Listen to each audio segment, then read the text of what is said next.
A Monologue from Dead Poets Society by Tom Schulman. Gentlemen, open your text to page 21 of the introduction. Mr. Perry, will you read the opening paragraph of the preface entitled Understanding Poetry by Dr. J. Evans Pritchard? Rubbish.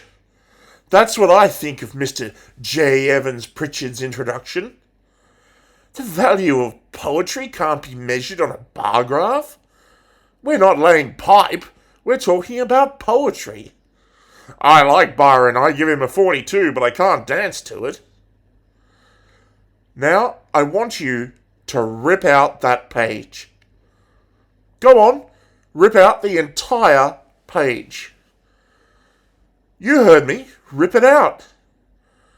Gentlemen, tell you what. Don't just tear out that page.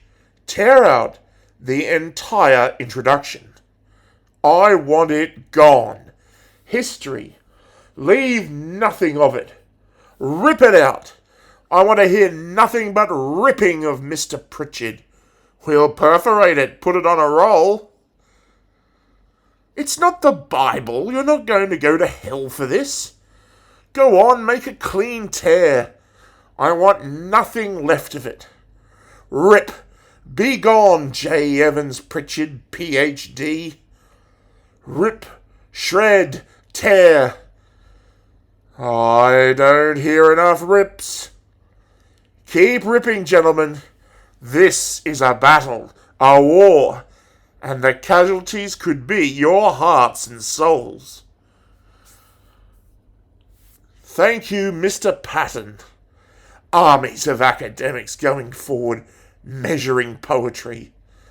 No, we will not have that here. In my class, you will learn to think for yourselves again. You will learn to savour words and language. No matter what anybody tells you, words and ideas can change the world.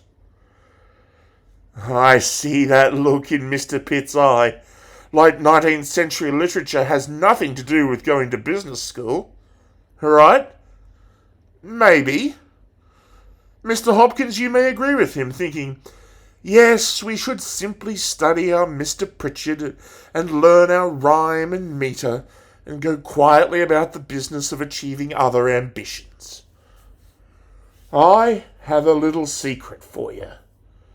Huddle up. Huddle up.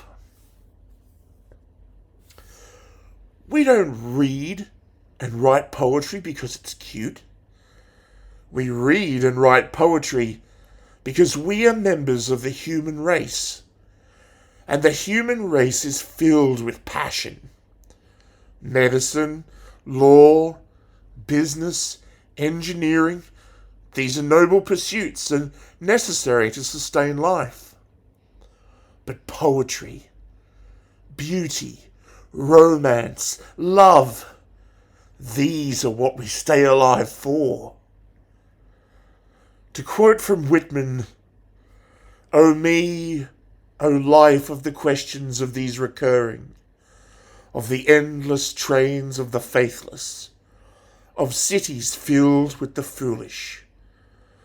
What good amid these, O me, O life?"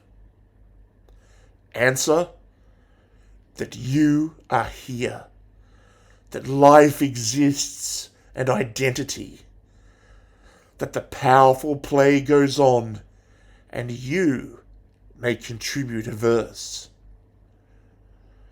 That the powerful play goes on and that you may contribute a verse.